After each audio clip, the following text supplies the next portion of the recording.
আমি নিজে শারীরিকভাবে একটু অসুস্থ, তারপরেও পূর্ব নির্ধারিত যেহেতু আপনারা আমাকে বলেছিলেন আসার জন্য, সেজন্য আমি এসেছি।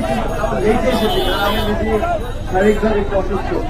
আজকে এইখানে যে বিষয়ে বাংলাদেশ শ্রমিক অধিকার পরিষদ উত্থাপন করেছে 3 দফা দাবি। আপনার ব্যাটারি চালিত সকল রিক্সাকে সরকারি প্রতিষ্ঠান কর্তৃক নিবন্ধিত করা, এটা তো ইলিগাল কোন দাবি তুলে নেয়। 2 নম্বর দাবি, সকল সিটি কর্পোরেশন এলাকার মেইন রোডে রিক্সার জন্য উভয় পাশে আলাদা লেন তৈরি করতে হবে।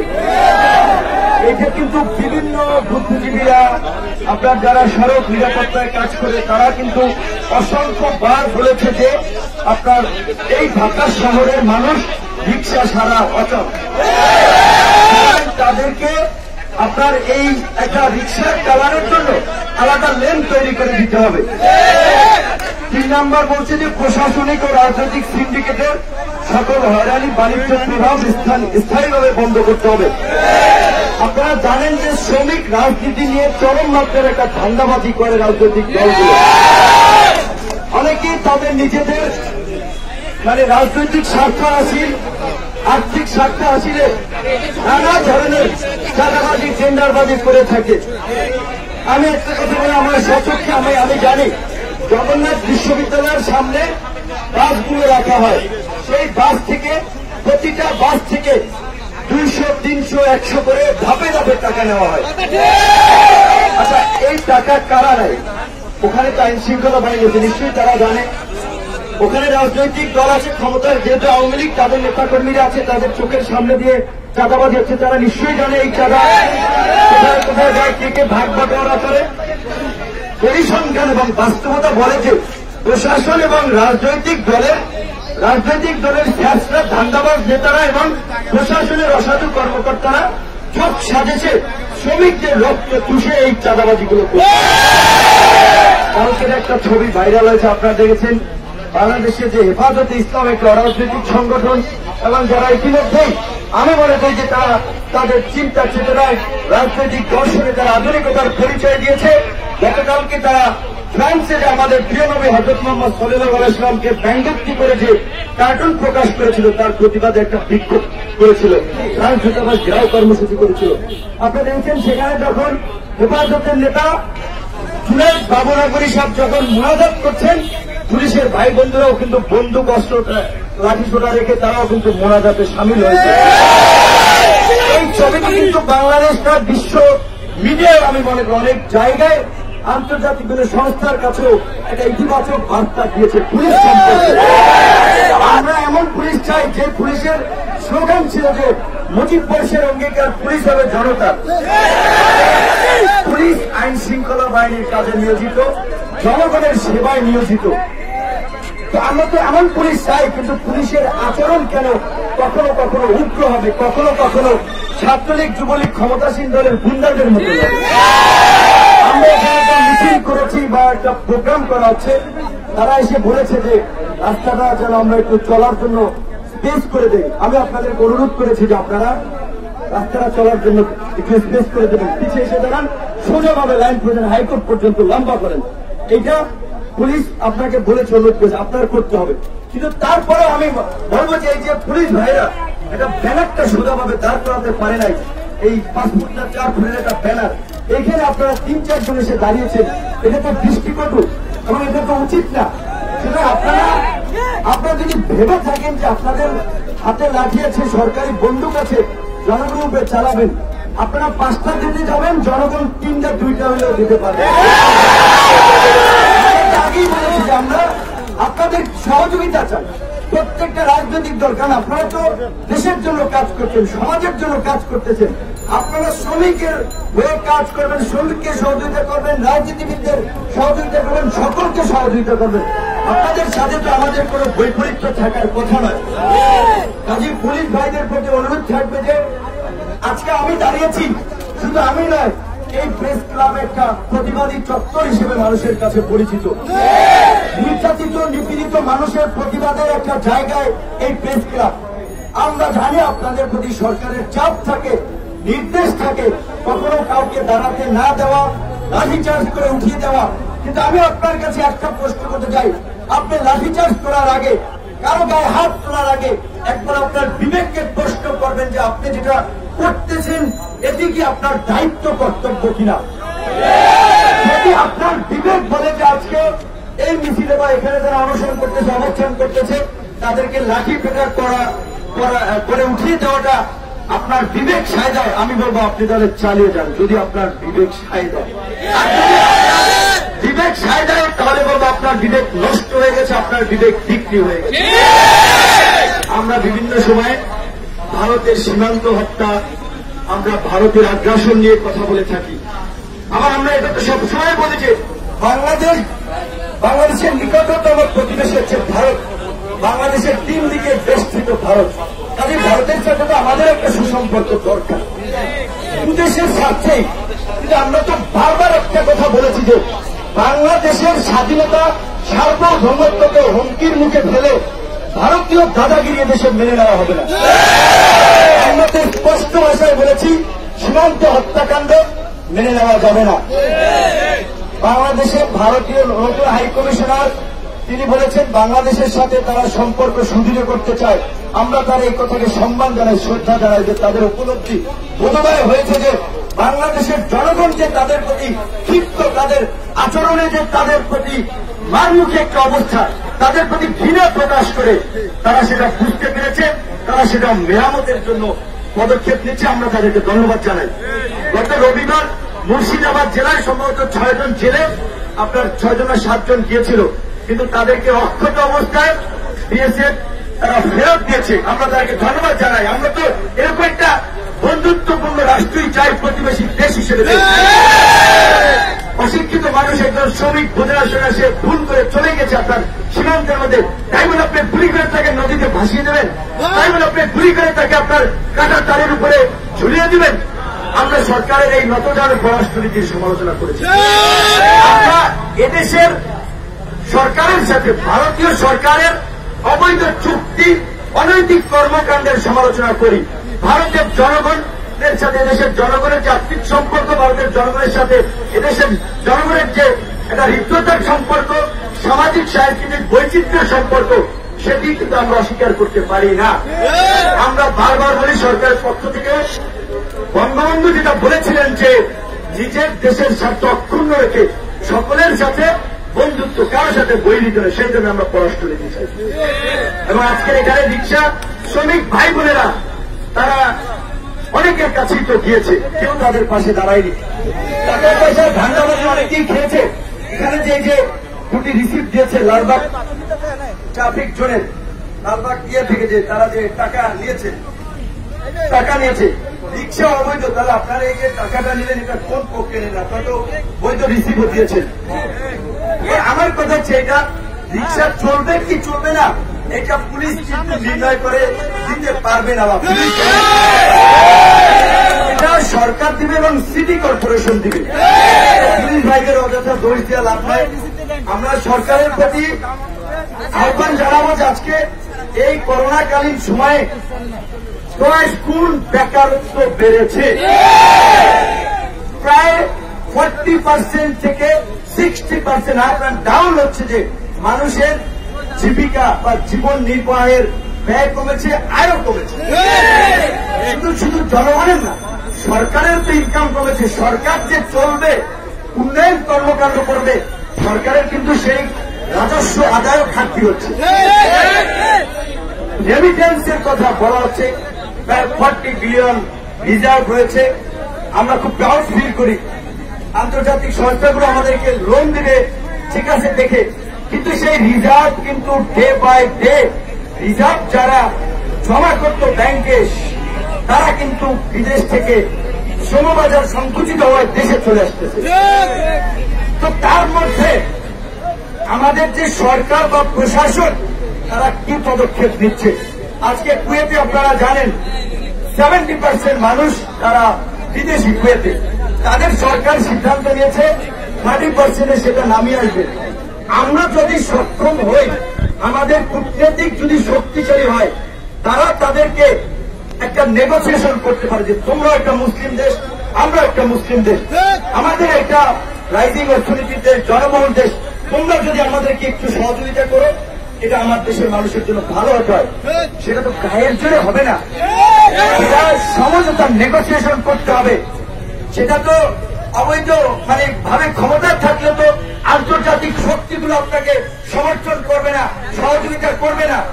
যে কারণে এই সরকার ক্ষমতা আসার পর থেকে মধ্যপ্রাচ্য থেকে বিভিন্ন দেশের শ্রমবাজার সংকুচিত হয়েছে। বাংলাদেশের শ্রমবাজার একসময় মধ্যপ্রাচ্য কিংবা বিভিন্ন দেশে যেভাবে একটা জায়গা দখল করেছিল, এখন আর সেটা নাই।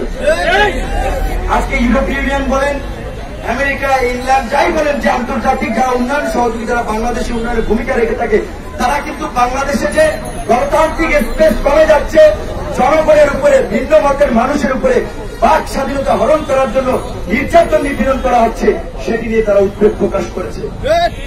আমি আজকে এখানে পুলিশের ভাইরা আছেন, আপনারা জানি আপনাদের উত্তর নেই, একটা কথা আপনার বিবেককে দিচ্ছি। যখন আমেরিকার আন্তর্জাতিক পলিসি নিয়ে কাজ করা ফরেন টিম, যখন আপনার সিনেটররা যখন পম্পেকে অর্থ মন্ত্রী এবং প্রতিরক্ষা মন্ত্রীকে যখন চিঠি লিখল, বাংলাদেশের র্যাব 401 জনকে গুম খুন করেছে, ইউরোপিয়ান ইউনিয়ন বা আমেরিকা যে গণতান্ত্রিক মূল্য, সেখান থেকে এই দুর্বৃত্তদের উপরে নিষেধাজ্ঞা জারি করা হোক। এর আগে ইংল্যান্ডের আপনার পার্লামেন্টে আলোচনা হয়েছে যে বাংলাদেশের মানবতা বিরোধী অপরাধ যারা জনগণের বিরুদ্ধে গিয়ে কাজ করে, গণতান্ত্রিক অধিকার হরণ করে, তাদের প্রতি যেন ইংল্যান্ডের পার্লামেন্ট যেন নিষেধাজ্ঞা জারি করে। তো এই যে আজকে যদি র্যাবের প্রতি একটা নেতিবাচক ধারণা যদি আন্তর্জাতিক মহলে তৈরি হয়, র্যাবে কারা চাকরি করে, র্যাবের নিজস্ব কোন নিয়োগ আছে, পুলিশ, আর্মি, বিভিন্ন জায়গা থেকে সহস্র অফিসাররা আসে, তো র্যাবের মধ্যে একটা বাহিনীকে কেন আজকে আন্তর্জাতিক অঙ্গনে পরিচিত হতে হবে গুম খুন বাহিনী হিসেবে? কেন আজকে আমেরিকার সিনেটররা কেন আজকে তাদের নিষেধাজ্ঞা চাইবে? প্রভাব কি হতে পারে আপনারা একবার চিন্তা করেছেন? দূরদর্শী প্রভাব জাতিসংঘের শান্তিরক্ষী মিশনে যদি এটা কার্যকর হয়, র্যাবের উপরে নিষেধাজ্ঞা সেনাবাহিনীর উপরে নেতিবাচক ভূমিকা পড়বে। অলরেডি এই যে বলেছি যে আমাদের যে কুখ্যাত দাদাগিরি করা প্রতিবেশী রাষ্ট্রের কিছু কুখ্যাত ব্যক্তি বাংলাদেশ সেনাবাহিনীকে নিয়ে অসংখ্য নিউজ করেছে, করোনার মধ্যে নেতিবাচক ভাবে সেনাবাহিনীর মধ্যে একটা বিশৃঙ্খলা তৈরি করার জন্য সেই সুবীর ভৌমিক, তারপরে আরেকজন কি জানি নাম দেখলাম, এই সাংবাদিকদের বিরুদ্ধে সরকার তাকে ফরমালি প্রতিবাদ জানাতে পারত যে আমার দেশের স্বাধীনতার সার্বভৌমত্বের প্রতীক প্রতিরক্ষা বাহিনী সেনাবাহিনীকে নিয়ে কেন ভারতীয় সাংবাদিক এই কর্মে তার জবাবদিহিতা করতে হবে? তাকে তলব করতে সরকার কিন্তু নীরব ভূমিকা পালন করছে। আজকে আন্তর্জাতিক মহলে আমার দেশ, আমাদের স্বাধীনতা সার্বভৌমত্ব নিয়ে প্রশ্ন হচ্ছে। আমরা সরকারকে অনুরোধ করবে যে রাজনৈতিক সংকট, এই সংকট উত্তরণে কার্যকর পদক্ষেপ নিতে হবে। অন্যথায় আমরা বিভিন্ন দেশ, যেমন বিভিন্ন দেশের দ্বারা সাব কন্টিনেন্ট হিসেবে সাব স্টেট হিসেবে পরিচালিত হয়েছিল, আমাদের কিন্তু সেইভাবেই পরিচালিত হবে। জনগণের একটা সিদ্ধান্ত নিতে হবে যে এইভাবে এই যে বিশৃঙ্খলার মধ্যে দিয়ে চলছে, দেশ নিয়ে যে আন্তর্জাতিক ষড়যন্ত্র চলছে, সেই 111 থেকে আপনারা কি এটা মেনে নেবেন, নাকি মেরুদণ্ড সোজা করে দেশের স্বাধীনতা সার্বভৌমত্ব রক্ষা করার জন্য, গণতন্ত্র ফিরিয়ে আনার জন্য আপনারা রাজপথে নামবেন, ঐক্যবদ্ধ হবেন? রিক্সা শ্রমিকরা দাঁড়িয়েছে, আমি এর আগে এসেছি, ওখানে ট্রেনের শ্রমিকরা দাঁড়িয়েছে, ওইখানে আপনার প্রাইমারি শিক্ষক নিয়োগে ভাইরা দাঁড়িয়েছে, বা এখানে বিভিন্ন শ্রমিক সংগঠন আন্দোলন করে। এখানে কি সব করতে চেহারা দেয় যে এই লোকগুলো এখানে আসছে গরমের মধ্যে? চেহারা দেয় আসে না, পেটের তাগিদে আসছে। তো তাদের কথা আপনি সরকার, আপনি প্রশাসন, আপনার মেয়র, আপনি কেন শুনবেন না? আমরা ব্যারিস্টার তাপস সাহেবকে বলতে চাই, ওনাকে একজন জেন্টল মানুষ হিসেবে চিনি, এবং এই আমাদের শ্রমিক অধিকার পরিষদের যে সদস্য সচিব বললেন, হাইকোর্টে যে এই রিক্সা চলাচলের বিষয়টা একটা রিট হয়েছে, এই রিটের পক্ষে সম্ভবত ব্যারিস্টার তাপস সাহেব ছিলেন। শ্রমিক অধিকার পরিষদকে বলবো, আমরা আপনারা দেখেছেন, আমি এসেছি, কিন্তু শ্রমিকদের কাজ শ্রমিকরা করবে। আপনারা বিপদে পড়লে আমরা আপনাদেরকে রক্ষা করতে আসবো, আপনাদের আক্রমণ হলে আমরা সেভ করতে আসবো, আমরা দুই চারটা লাঠির বাড়ি খেয়ে গেলাম। আপনাদের দাবি আপনাদেরকে আদায় করতে হবে। আপনারা প্রয়োজনে মেয়র সাহেবের সাথে দেখা করেন, তার সাথে একটা লিখিত দাবি দেওয়া জানান। এই সমস্যা অবশ্যই এদেশের যে রাজনৈতিক সংস্কৃতি, এদেশের যে সিস্টেম, তাতে হচ্ছে আগে রাজপথে না নামলে, একটা আলোড়ন তৈরি না করলে কেউ কানে নিতে চায়। সেই জায়গা থেকে আপনারা আজকে এখানে দাঁড়িয়েছেন। আশা করি যে যথাযথ কর্তৃপক্ষের কানে মেসেজ গিয়েছে। এখন আপনাদের কাজ হচ্ছে, আর সেকেন্ডলি একটা কাজ করবেন, কেউ একা টোকলা যাবেন না। কারণ যেভাবে কাউকে পুলিশ যে হয়রানি করছে, মামলা দিচ্ছে, মারধর করছে, সমস্ত রিক্সাওয়ালাকে নিয়ে যাবেন। আপনাদেরকে সবসময় বলছি, আপনারা শৃঙ্খলায় কাজ করবেন।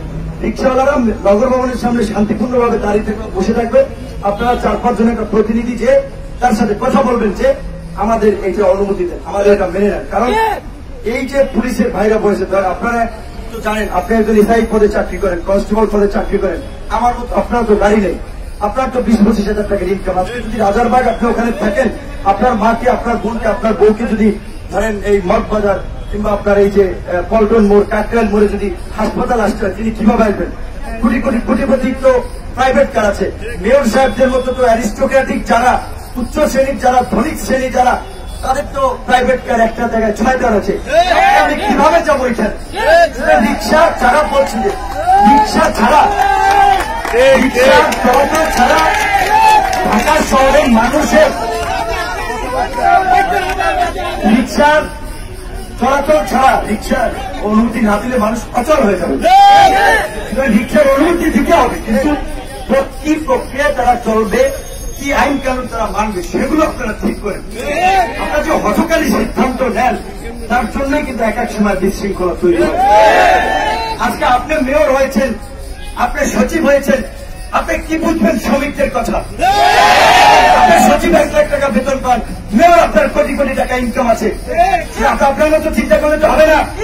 গুলশান ফার্নিচার লুঙ্গি পরে কেউ চলাচল করতে পারে, সবার সামর্থ্য নাই। জনগণের কথা চিন্তা করতে হবে।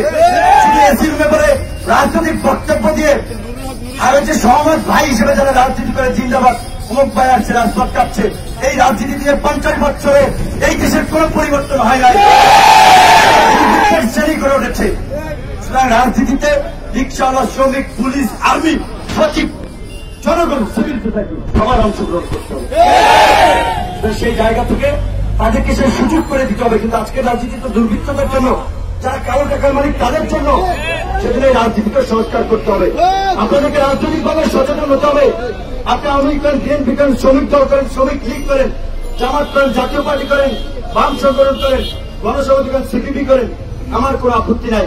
কিন্তু আমার জায়গা থেকে আমি এবার আমার সংগঠন আমরা বিশ্বাস করি, নৈতিকভাবে যৌক্তিক এবং ন্যায়সঙ্গত দাবি দেওয়া নিয়ে যারাই কথা বলবে, আমরা তাদের পাশে দাঁড়াবো। আমরা তাদেরই বন্ধু, আমরা তাদের পাশে দাঁড়াবো। কি কথা বলছি সেটা মুখ্য বিষয় না। ওই দিনকে আপনারা যখন আপনাদের নিয়ে বসেছিলাম, আমি বলেছিলাম শ্রমিক দল রয়েছে, শ্রমিক লীগ রয়েছে, অন্যান্য অনেক সংগঠন রয়েছে। ওই সেই সংগঠনগুলোকে দেখছেন, কোন একটা শ্রমিকদের যৌক্তিক দাবিতে তারা প্রেস ক্লাবে দাঁড়িয়েছে?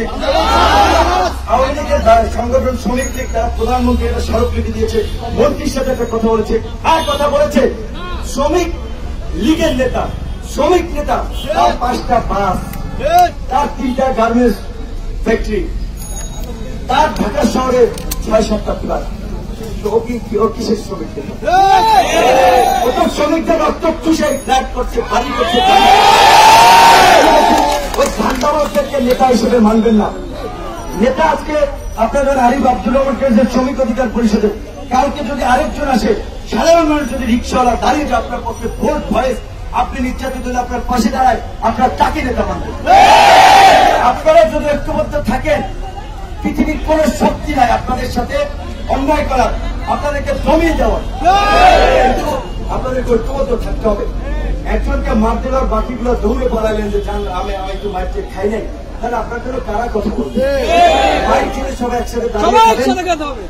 আর যদি ফিরে যান, দাবি দেওয়া আদায় না হয়, ব্যর্থ হয়, হেফাজত যেমন বাঁচাইলে তাদের দাবিতে তারা আপোষ করে নাই, লাশ হয়েছে কিন্তু তারা আপোষ করে নাই। ঠিক আন্দোলন সংগ্রাম করলে, যৌক্তিক দাবি দেওয়া আদায় করতে হলে নৈতিক জোর লাগবে, বিবেক সম্পন্ন মানুষ হওয়া লাগবে। নেতা হতে গেলে সেই ধরনের কোয়ালিটি থাকতে হবে, সামনে থাকতে হবে সবসময় কর্মীদের। যারা আপনার পেছনে দাঁড়িয়েছে, আজকে এই মানুষগুলো আপনাদের ভরসায় দাঁড়িয়েছে, আপনারা এক জায়গায় গেলেন 50,000 টাকার একটা বান্ডেল ধরাই দিল, আন্দোলন শেষ। এই ধরনের প্রতারণা করবেন না। এবং শ্রমিক ভাইদেরকে বলবো, 1 জন 2 জন 3 জন যখন আপনারা তাদেরকে রিজেক্ট করবেন, রিফিউজ করবেন, তখন অল্টারনেটিভ নেতা দাঁড়িয়ে যাবেন। কিন্তু ধান্দাবাজদেরকে আপনারা সময় দিবেন না, তাদের বিচার করবেন না। সর্বশেষ আমার বক্তব্য, এখানে পুলিশ বাইরে আছেন, মহল আছেন, আমার মধ্যে আপনারা আজকে প্রোগ্রাম করেছেন। আমার ব্যক্তিগত আজকে আপনারা প্রোগ্রাম এনে শেষ করতে পারেন, কালকে পরশু প্রয়োজনে ঠিক সরাজে নিয়েই যাবেন। আবার নগর ভবনে মেয়রের সাথে টাইম নেন, কারণ তিনি থাকেন, কখন থাকেন না, করোনা পরিস্থিতির কারণে বেশি লোক যেতে দেবে না, আপনারা টাইম নেন। কিন্তু বলছি যে 4-5 জন ভিতরে গেল, বাকিরা সামনে থাকতে হবে। 5-6 জনকে হুমকি দামকি দিয়ে ধাবর চক্কর দিয়ে পাঠাই দেবে, এটা দেশের রাজনীতিতে বৈশিষ্ট্য। আপনারা আজকে প্রতিবাদ জানিয়েছেন, আপনারা আমরা কারোর সাথে ধাক্কাধাক্কি করেছেন। যদি প্রপার অথরিটি আপনাদের দাবি দেওয়া মানে আপনারা তাদেরকে ধন্যবাদ দেবেন। আর যদি না মানে পরবর্তী কর্মসূচিতে আবার রাজপথে নামবেন, আমি আপনাদের সাথে থাকবো। এবং আমার সংগঠন, আমার সাথে যারা রাজনীতি করে, ছাত্র যুবক প্রত্যেকটাই আপনাদের সাথে থাকবে। এবং আমরা বলেছি যে অন্যান্য রাজনৈতিক সংগঠনের যে শ্রমিক সংগঠন রয়েছে, সেটা হোক আওয়ামী লীগের, হোক বিএনপির, হোক বাম সংগঠনের, আপনারা সবাই এই যে শ্রমিকদের 3টা দাবি, একেবারে যৌক্তিক দাবি, একটা ওয়ার্ড, একটা তারিখ কোনো তারা ভুল করে নাই। আপনারা এই দাবির আদায়ের জন্য এই শ্রমিকদেরকে সাথে নিয়ে দলমত নির্বিশেষে শ্রমিকদের রক্ষা করেন। শ্রমিক বাঁচলে বাঁচবে দেশ। সুস্থ থাকেন, ধন্যবাদ।